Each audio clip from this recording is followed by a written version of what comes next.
After numerous crushing defeats, Roman Hispania was forced to abandon their support for imperial pretender Aelius Maximus. Maximus was now rumoured to be among the Roman Asians, the most powerful of Rex's foes, and yet strangely the most quiet. Or perhaps one could say that Verus was the most powerful of his foes, for he did not give an inch on the matter of Julana, even with a sword at his throat. The only hope now was for the Emperor to intervene, and for that purpose Rex travelled with Regni to Aurelius's modest estate in Tarentum. The Emperor received them at the gates, giving Rex a deep bow while Regni attached herself to his arm. "You are the saviour of Rome, Rex Novante," he said. "Thank you, your majesty. I'm glad someone noticed," Rex replied. Aurelius smiled and beckoned all of the visiting party to follow him. "Yes, I know that must be very difficult. You've done enough to have the mountains shaped into your image. People worry, though, that there are already mountains in your image out there in the wilderness among the enemies of Rome." "If you mean the Caledonian coalition, then stop worrying. I am no longer welcome there after all this." "And you say that is cause for me to stop worrying," Aurelius said, stopping to turn to Rex. "Even with a sour reputation here, you had a home there. Now you have no home at all." "It was always that way.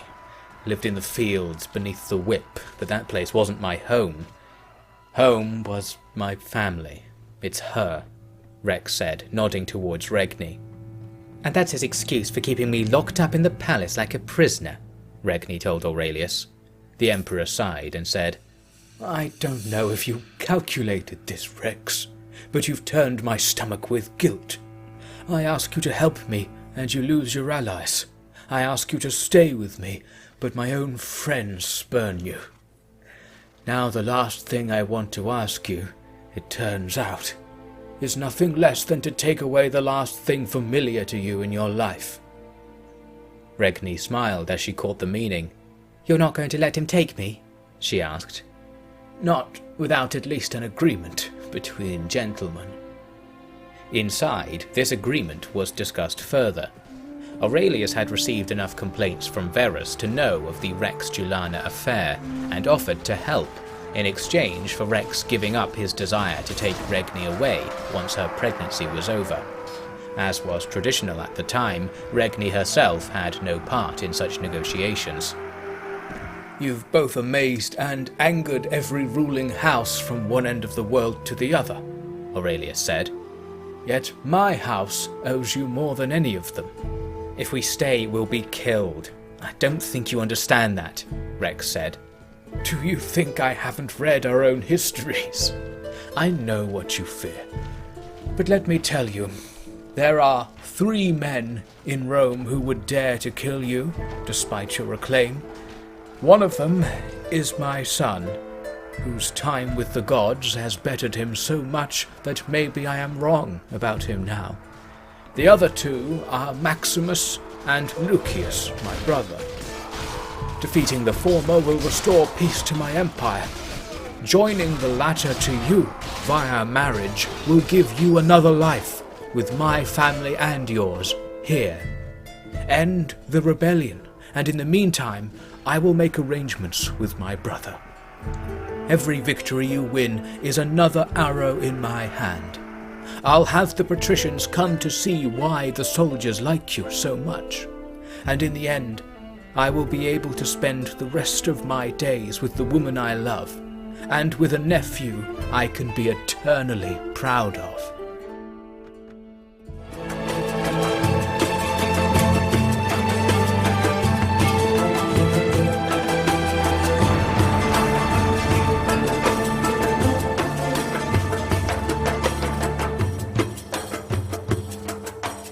Welcome back to Rex Romanum, where I've finally made some progress on the whole bandit issue in southern Italy. I stumbled across their base while going from Tarentum to Syracuse, so we've got an opportunity to take the base down.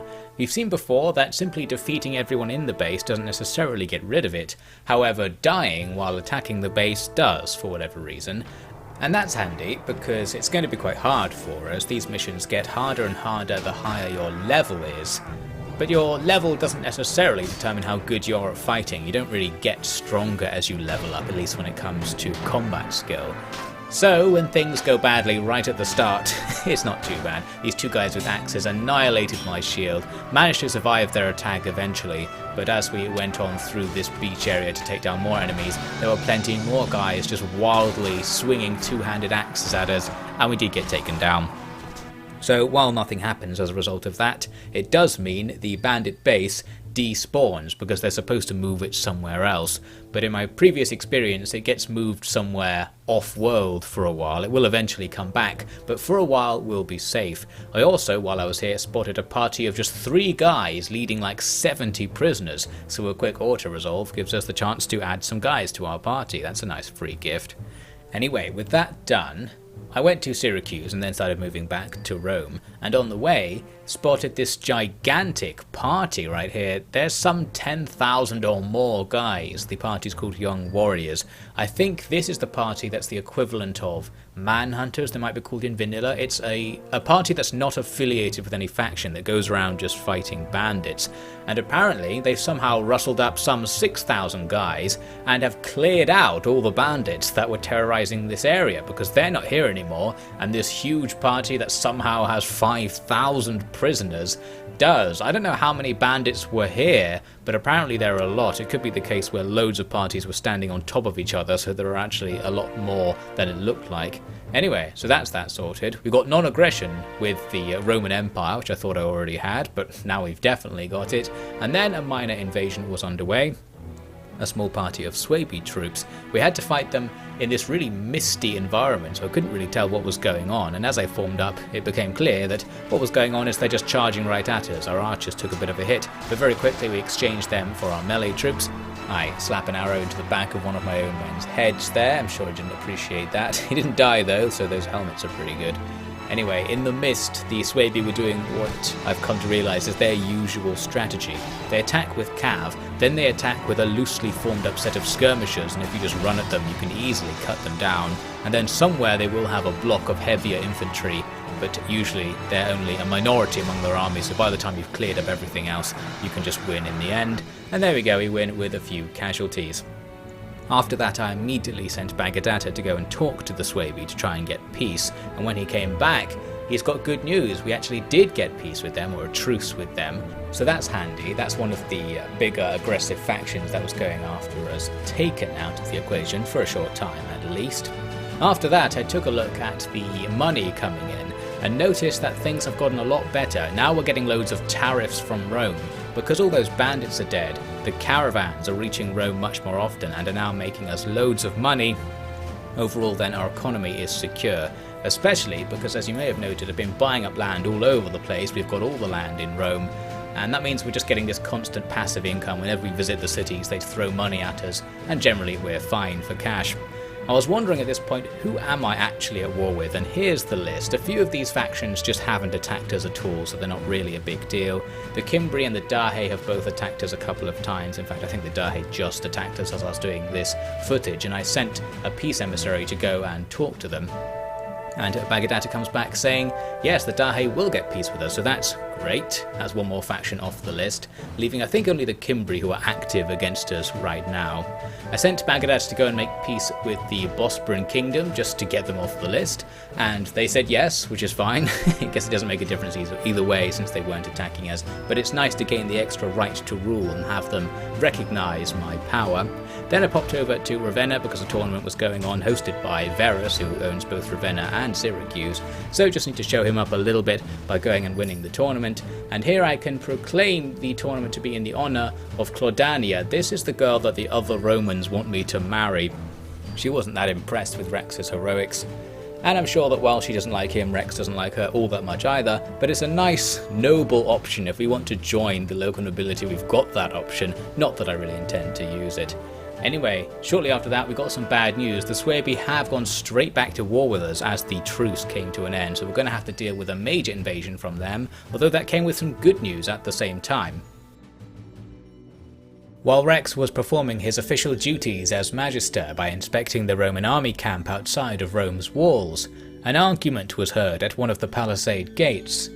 Rex arrived just in time to prevent a javelin being thrown at a lone rider with bad Latin, one Bagidata. In the command tent he produced a letter from Armenia's newest king, who according to the people of said country was not new at all.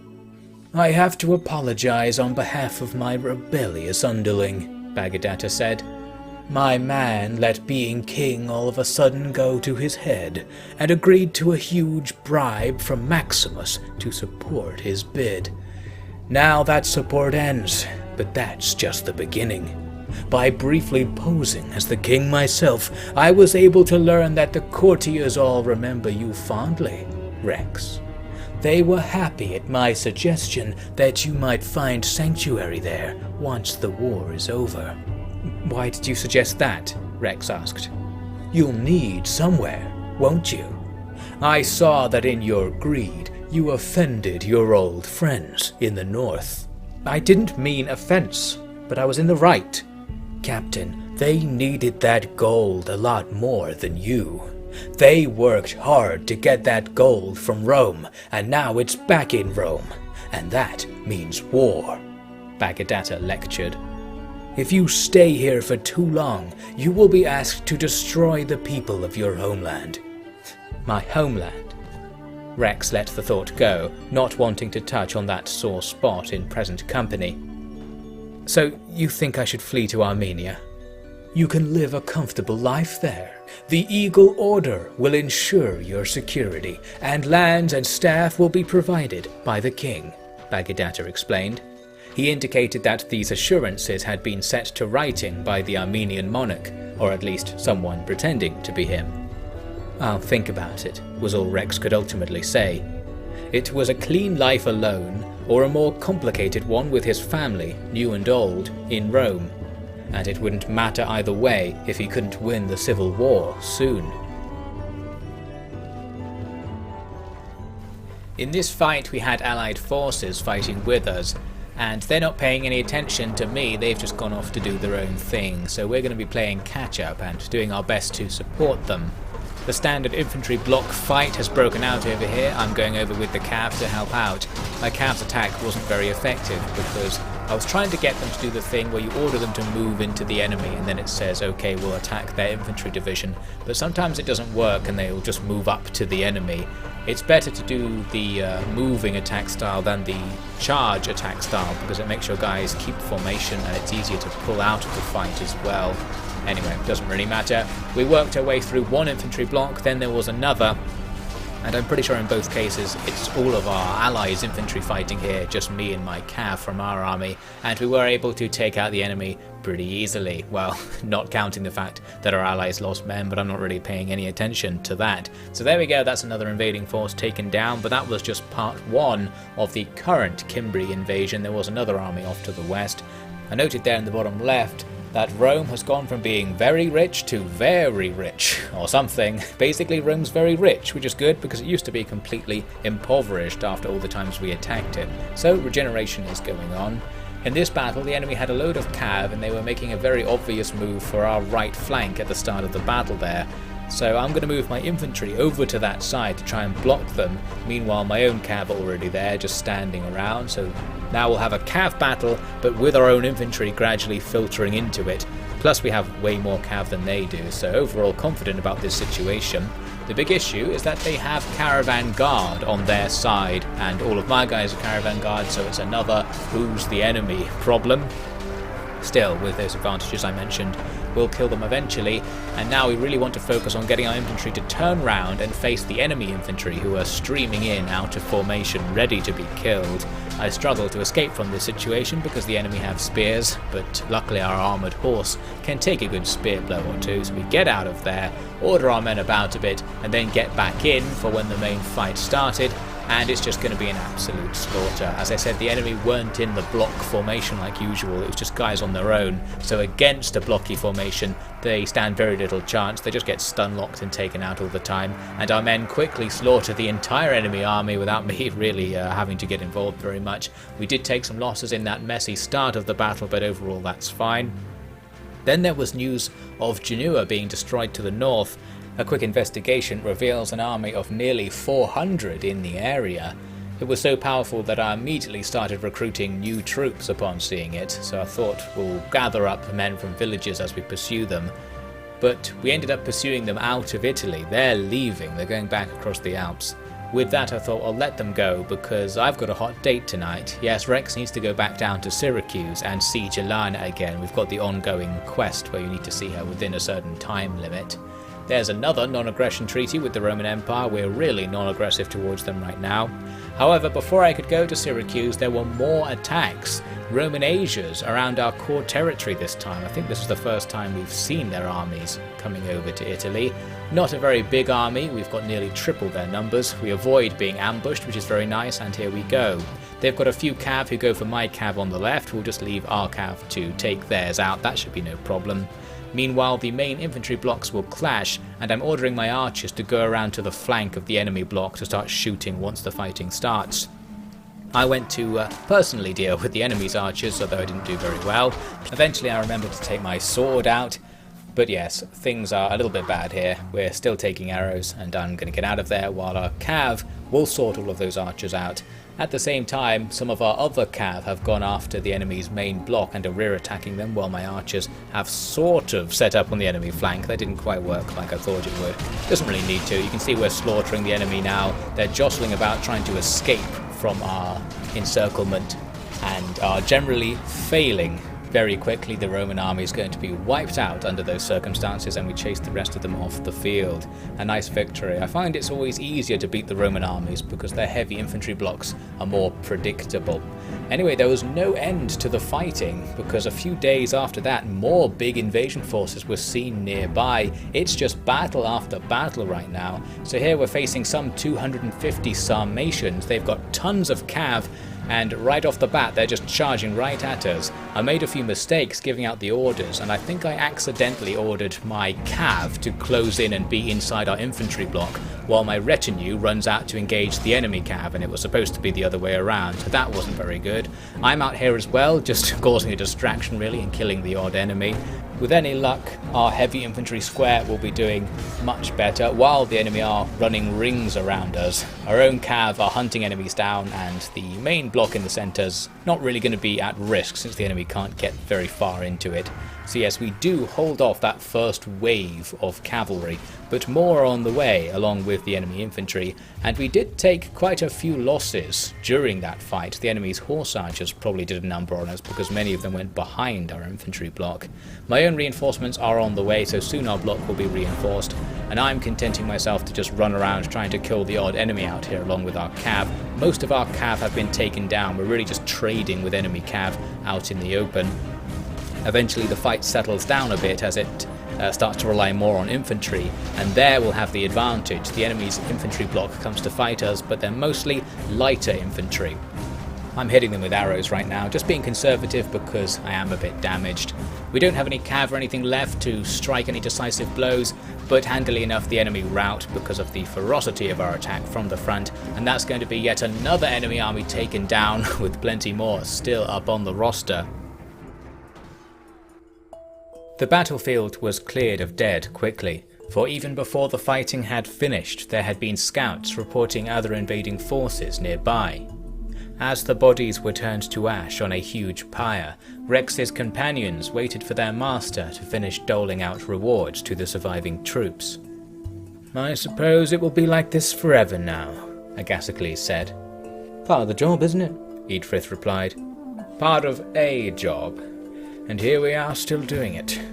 I wouldn't mind this whole Roman life if it wasn't constant battling. I'm right at home in the city, especially with all the opportunities there of late. But out here, putting Oliver on the line while the captain tries to impress someone or other, it just doesn't feel like I'm being true to my nature. Could be much, much worse." Pillow noted, pointing at the pyre. Not all of us have better options, mate. This is the best life we'll get anywhere, I guarantee you of that. Rex knows it. That isn't why he wants to stay, Aithna said. She was applying binds to a cut on her leg. She had followed Rex into the heart of the enemy during the battle, killing several warriors herself, although apparently no one else had witnessed it. He only wants to stay here so he can see that girl in Sicily, she went on. As good a reason as any, Pillow said. No, it's stupid, Aithna concluded. Baghdata took his eyes off the severed head he had hung from his saddle and said, It is true that our master's honour is tainted by the services he renders to the allies of his own oppressors, and that his coveting of a Roman woman is a nasty reason to put all of us at risk. Exactly, Aithna chirped, pointing her sword at Baghdata. He should forget about her and remember that dream of a peaceful life with modesty and friendship, the one he always wanted. Or he could be filthy rich and do whatever he wants here, Eadfrith said. Your one's a hard sell. You think he's been buying all those farms so he can leave? You know it's not all that weird if you think about it. He was a slave, always looking up to his owners. Now he's gonna be on the other end of all that. Must be like the height of life to him. So yeah, just makes sense to me. That doesn't mean we have to let him do something so stupid. What's stupid about it? Pillow asked sincerely. Aithna shook her head and departed. What a mess all this is, Agasicles sighed. Just survive. You've bested most people if you do that, Pillow said. Before the sight of a pile of corpses, this refreshingly modest ambition was easy to take up. We destroyed that Sarmatian army, leaving just 2 more armies in our territory and another hot date lined up. Always important to get that in. So yes, next we're going after a Roman Asian army that was also hanging around at about the same time. As I said before, it's kind of nice to fight the Romans because you know what's going to happen. Their block will slowly move around the field and you can maneuver your own block to such a position as this, where our archers will be able to shoot into the flank of the melee a little bit at least. Their archers at the back will be dispatched by my cav wherever they are, and you can see the enemy infantry are considering leaving. They break formation and then quickly reform again. I think they're on the verge of routing right as the battle starts. My trick attack to take down the enemy commander failed, but a more traditional just going up to him and using the old sword, that got the job done. Now I just need to finish things off. Our cav go in for the rear attack. I had ordered the cav to specifically go after the enemy archers, but they do like to split up and just do their own thing. And in fact, the attack on the archers apparently failed. When I come over here, there's loads of riderless horses and the enemy archers are still here. So going to have to clear this one up myself. We kill a load of them, and at about this time the enemy start to rout. And that brings things to a close. We only lost a few men in the end, and the enemy army is of course vanquished. But there's still one more force to face up in the north. Some more Germans are hanging around, and for this one, some of our allies were actually trying to stop them in a rare twist. This is an improvement.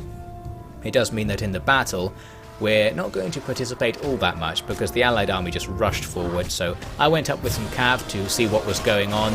They're fighting lots of light German troops, so I thought I'd help by just taking out a few, not that that will make a huge difference.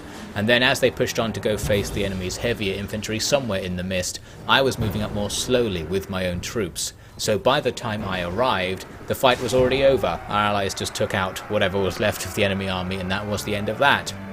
This win brought us to the point when we could finally get some peace and quiet and start conducting some business, and among that business was getting a peace deal with at least one of the powers that was just defeated, the Sarmatians, so that's something.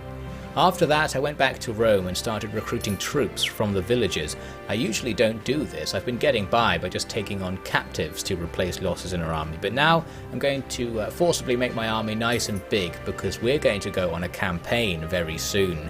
To that end, I'm going to fire Verus as the marshal so that I will have the authority to decide what the armies do. This proved a little bit harder than I expected. There's no option to explicitly make yourself the marshal. You have to pick one of the 2 options that has there be no marshal, and then that effectively makes you marshal as the default option.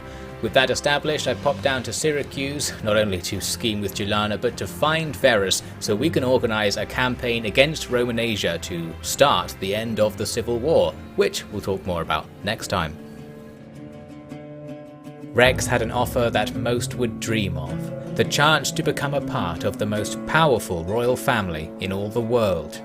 But most did not think of just how tenuous that power was and how dangerous possessing it could be. It was hard for Rex to accept such a life, yet no other options would have him reunited with Regni for good. He had no idea what he wanted, but the wars wouldn't wait for him to decide. Thank you very much for watching this episode, and special thanks to all of the Officially Devin patrons.